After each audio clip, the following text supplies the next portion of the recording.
శ్రీమాత్రే నమః. అందరికీ నా హృదయపూర్వక నమస్కారాలు. మీనరాశి అనేది రాశిచక్రంలో 12వది చివరి రాశి. ఇది ఒక ముగింపు కాదు, అనుభవాల సముద్రం. మీనరాశిని అర్థం చేసుకోవాలంటే సముద్రాన్ని అర్థం చేసుకున్నట్టే. పైకి చూస్తే ప్రశాంతంగా ఉంటుంది, కాని లోతుల్లో ఎన్నో భావాలు, ఎన్నో రహస్యాలు దాగి ఉంటాయి. మీ మనస్సు కూడా అలానే ఉంటుంది. మీరు కలలు కనే స్వభావం కలవారు. మీ ఆలోచనలు చాలా లోతుగా, మర్మమైనవిగా ఉంటాయి. ఎవరో ఒకరు బాధపడుతూ కనిపిస్తే మీ మనస్సు వెంటనే కరిగిపోతుంది. వారి బాధ మీ బాధగా మారిపోతుంది. అందుకే మీనరాశివారికి భావోద్వేగాలు ఎక్కువ. ఇది మీ బలము, కొన్నిసార్లు మీ బలహీనత కూడా. ప్రస్తుతం మీరు ఒక ముఖ్యమైన హెచ్చరిక దశలో ఉన్నారు. అవును, నేరుగా చెప్పాలి, మీరు సాడేసాతి యొక్క మొదటి దశలో ఉన్నారు, లేదా దాని బలమైన నీడ మీపై పడింది. దీనినే వ్యయశని లేదా ద్వాదశ శని అని అంటారు. చాలామందికి ఈ మాట వినగానే భయం వస్తుంది. కానీ భయపడాల్సిన అవసరం లేదు, అర్థం చేసుకోవాల్సిన అవసరం ఉంది. దీని అర్థమేమిటంటే, శని మిమ్మల్ని మీ కలల ప్రపంచం నుంచి వాస్తవ ప్రపంచానికి తీసుకువస్తాడు. ఊహల్లో బతికితే అలా అయితే బాగుంటుంది అని అనుకుంటే శని ఇప్పుడు నేలమీద నిలబడి నడవాలి అని చెబుతాడు. ఇది కఠినంగా అనిపించినా దీని వెనుక గొప్ప జీవనపాఠం దాగి ఉంటుంది. ఈ ప్రస్తుత నెల మీకు మిశ్రమ ఫలితాలనిస్తుంది. ఒకవైపు బృహస్పతి ఆశీసులు, రక్షణ, మార్గనిర్దేశమిస్తే మరోవైపు శని పరీక్ష పెడతాడు. నమ్మినవారు సహాయం చేయవచ్చు, లేదా ఊహించని ఖర్చులు నిద్రను దూరం చేయవచ్చు. ఈ రెండూ ఈ నెలలో అనుభవంలోకి వస్తాయి. చాలామంది అడిగే ప్రశ్న, ఈ నెలలో విదేశీ యోగం ఉందా? అవకాశం ఉంది. అది ఆనంద ప్రయాణం కావచ్చు, లేదా బాధ్యతల వల్ల చేసే ప్రయాణం కావచ్చు. ఖర్చులు మాత్రం తప్పవు. ఆరోగ్యపరంగా నిద్రలేమి, మానసిక ఒత్తిడి, తలనొప్పులు, కడుపు సంబంధిత సమస్యలు కనిపించే అవకాశం ఉంది. ఇవి శని ప్రభావానికి సంబంధించినవే. సాడేసాతి ప్రారంభంలో తీసుకోవాల్సిన నివారణలు, ఏం చెయ్యాలి, ఏం చేయకూడదు అన్నది కూడా తెలుసుకోవాలి. ఈ నెలలో మీ మితిమీరిన భావోద్వేగ స్వభావాన్ని ఎలా నియంత్రించుకోవాలో, మీ నిర్ణయాలు మీ భవిష్యత్తును ఎలా ప్రభావితం చేస్తాయో స్పష్టంగా అవగాహన అవసరం. దానికి ముందు మన భక్తివాణి యూట్యూబ్ ఛానల్ను సబ్స్క్రైబ్ చేసుకోండి. మీ కష్టాలన్నీ కరిగిపోవాలంటే, గురువు బలాన్ని పొందాలంటే ప్రతి ఒక్కరూ శ్రీ మహావిష్ణువును స్మరిస్తూ కమెంట్ బాక్స్లో ఓం నమో నారాయణ అని తప్పకుండా రాయండి. ఈ వీడియోకు లైక్ ఇవ్వండి. నారాయణుణ్ణి స్మరించడం ద్వారా మీ భవిష్యత్తును తెలుసుకోండి మిత్రులారా. ఇప్పుడు మీ రాశి స్వభావం గురించి మాట్లాడుకుందాం. మీ రాశిచక్రానికి అధిపతి బృహస్పతి కావడం వల్ల దేవుడు, జ్ఞానం, ధర్మం పట్ల సహజమైన ఆకర్షణ ఉంటుంది. నాటకీయంగా భక్తి చూపకపోయినా లోపల బలమైన విశ్వాసం ఉంటుంది. మీ ప్రధాన లక్షణం క్షమ. తప్పు చేసిన వారికి మళ్లీ అవకాశాలు ఇస్తారు. ఇదే కొన్నిసార్లు మోసానికి దారితీస్తుంది. నిర్ణయాలు తీసుకోవడంలో ఆలస్యం చేసే ద్వంద్వ స్వభావమే ఈ నెలలో పెద్ద సవాలు. గ్రహస్థితుల ప్రకారం శని 12వ ఇంట్లో సంచరిస్తున్నాడు. ఖర్చులు, నష్టాలు, ప్రయాణాలు పెరుగుతాయి. జేబు కత్తిరించబడుతుంది. అయినా చివరి నిమిషంలో దేవుడు సహాయం చేస్తాడు కాబట్టి అంతర్దృష్టి మాట వినడం ముఖ్యం. కెరీర్, ఉద్యోగాల్లో ఇది మార్పుల నెల. అసంతృప్తి, దూరప్రాంత బదిలీలు సంభవించవచ్చు. ఇష్టపడకపోయినా ఈ మార్పే రేపు ఉపయోగపడుతుంది. బోధన, కౌన్సిలింగ్ రంగాల్లో ఒత్తిడి ఎక్కువ. ప్రభుత్వ ఉద్యోగ ప్రయత్నాల్లో ఫలితాలు ఆలస్యమవుతాయి. కాని ప్రయత్నం ఆపకండి. వ్యాపారవేత్తలకు, ముఖ్యంగా దిగుమతి, ఎగుమతి, చేపల వ్యాపారం, నీటికి సంబంధించిన రంగాల్లో లాభాలు ఉన్నా ఖర్చులు ఆదాయాన్ని మించవచ్చు. అనవసర కొనుగోళ్లు, పునరుద్ధరణలు వాయిదా వేయండి. భాగస్వామ్య విభేదాలను వెంటనే పరిష్కరించండి. నిరుద్యోగులకు వేరే రంగంలో అవకాశాలు రావచ్చు. ప్రస్తుతం అంగీకరించి ముందుకు సాగండి. ఆర్థికంగా జాగ్రత్త అవసరం. క్రెడిట్ కార్డులు, అప్పులు, పూచికత్తులకు దూరంగా ఉండండి. ఎవరికీ రుణం ఇవ్వద్దు. గృహిణులకు భర్త నుండి మానసికంగా కొంత శాంతి లభిస్తుంది. ఓర్పుతో వ్యవహరిస్తే పరిస్థితులు అనుకూలిస్తాయి. మిత్రులారా, ఈ ప్రస్తుత నెలలో మీ ఇంటి నుండి మీకు బహుమతి లేదా ఆర్థిక సహాయం అందే అవకాశముంది. అది తల్లిదండ్రుల నుంచి కావచ్చు, లేదా కుటుంబంలోని పెద్దల నుంచి రావచ్చు. కాని ఇక్కడ ఒక చిన్న హెచ్చరిక ఉంది. నగలు లేదా విలువైన వస్తువుల విషయంలో చాలా జాగ్రత్తగా ఉండాలి. అవి దొంగిలించబడే ప్రమాదముండొచ్చు, లేదా నిర్లక్ష్యం వల్ల పోయే అవకాశం కూడా ఉంది.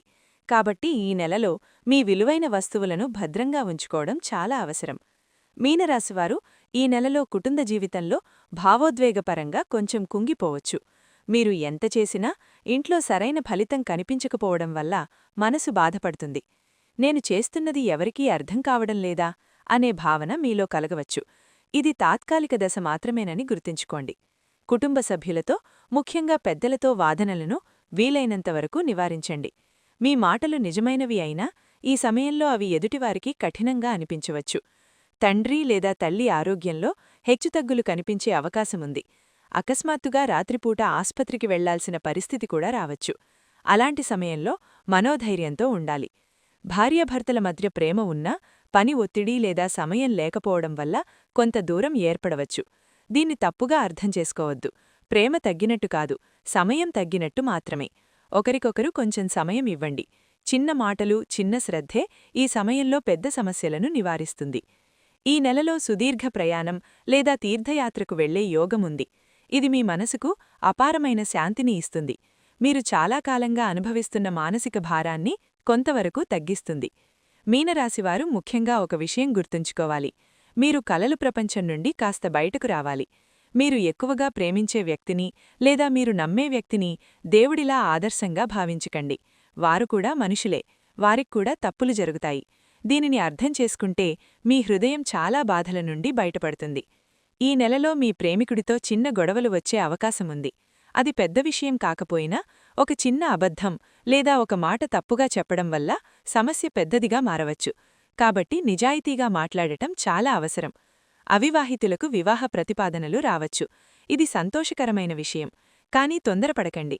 అబ్బాయి లేదా అమ్మాయి నేపథ్యాన్ని సరిగ్గా పరిశీలించండి. కుటుంబ పరిస్థితులు, స్వభావం, ఆలోచనలు అన్నింటినీ తెలుసుకున్న తర్వాతే నిర్ణయం తీసుకోండి. అదృష్టం కోసం ఎదురుచూస్తున్నవారికి ఈ నెల మిశ్రమ ఫలితాల నెల. కానీ విద్యార్థులకు మాత్రం ఈ సమయం చాలా మంచిది.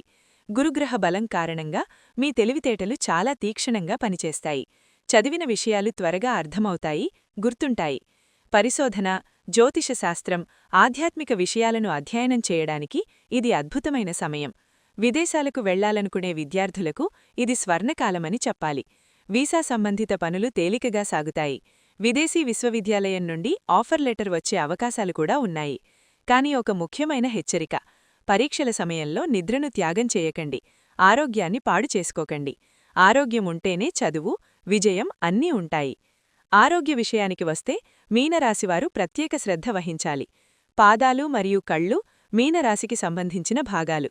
పాదాల్లో నొప్పులు, మోకాళ్ల సమస్యలు, బెణుకులు వచ్చే అవకాశముంది. శని ప్రభావం కారణంగా నిద్రలేమి మిమ్మల్ని వెంటాడుతుంది. ఎంత ఆలస్యంగా పడుకున్నా నిద్ర పట్టకపోవచ్చు. చెడు కలలు కూడా రావచ్చు. దీనికి ప్రధాన కారణం మీ మితిమీరిన ఆందోళన. మీరు ప్రతి విషయాన్నీ లోపలే పెట్టుకుని ఆలోచిస్తారు. దీన్ని తగ్గించుకోవడానికి ధ్యానం, యోగా, ప్రాణాయామం చాలా ఉపయుక్తంగా ఉంటాయి. నీటి ద్వారా సంక్రమించే వ్యాధుల పట్ల కూడా జాగ్రత్తగా ఉండండి. బయట నీరు త్రాగేటప్పుడు చాలా జాగ్రత్త అవసరం. ఇప్పుడు ఈ వీడియోలో అత్యంత ముఖ్యమైన భాగానికి వచ్చాము. 2026లో మీనరాశివారు ఎదుర్కొనే అతిపెద్ద సవాళ్లు ఏమిటి? అది గందరగోళం, దిక్కుతోచని స్థితి. ఏడునాటి సాధి ప్రారంభ దశలో ఒక వ్యక్తికి ఏమి చెయ్యాలో, ఏమి చెయ్యకూడదో అర్థం కాదు. తీసుకున్న నిర్ణయాల మీదే పశ్చాత్తాపం కలుగుతుంది. ఈ నెలలో లేదా ఈ సంవత్సరంలో మీరు ఎవరినైనా గుడ్డిగా నమ్మి పెద్ద మొత్తంలో నిధులు పెట్టుబడితే అది మూర్ఖత్వంగా మారే ప్రమాదముంది. ఇంకో ప్రధాన సవాళ్లు దాచిన శత్రువులు. మీ మంచితనాన్ని ఉపయోగించుకునేవారు మీ వెనక కుట్రలు చేసే అవకాశముంది. నేను అందరికీ మంచి చేశాను, అయినా నాకు ఇలా ఎందుకు జరిగింది అని మీరు అనుకోవచ్చు. కానీ ఇదే విధిపాఠం. ఈ సంవత్సరం ఎవరినీ గుడ్డిగా నమ్మకండి.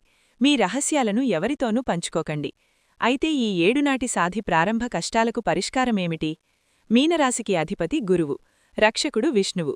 ప్రతిరోజూ లేదా గురువారం విష్ణు సహస్రనామాన్ని జపించండి. ఇది మీకు మానసిక ప్రశాంతతను, రక్షణను ఇస్తుంది. గురువారం పసుపురంగు వస్తువులను బ్రాహ్మణులకు లేదా దేవాలయాలకు దానం చేయండి. ఇది బృహస్పతి బలాన్ని పెంచుతుంది. మీనం నీటిరాశి కాబట్టి వీలైతే పవిత్ర నదుల్లో స్నానం చేయండి, లేదా జంతువులకు, పక్షులకు త్రాగడానికి నీటిని అందించండి. శని ప్రభావాన్ని తగ్గించడానికి శనివారం హనుమాన్ చాలీసా పారాయణం చేసి ఆంజనేయుడికి నెయ్యి దీపం వెలిగించండి. ఇంటి నుండి బయటకు వెళ్లేటప్పుడు నుదుటిపై పసుపు తిలకం లేదా కుంకుమ తిలకం పెట్టుకోండి. ఇది ప్రతికూల శక్తి నుండి మిమ్మల్ని కాపాడుతుంది. మిత్రులారా, ఈ ప్రస్తుత నెల మీనరాశివారికి ఒక మేల్కొల్పు.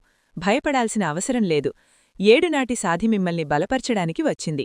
మీ భారాన్ని దేవుడిపై వేసి నిజాయితీగా మీ పని చేయండి.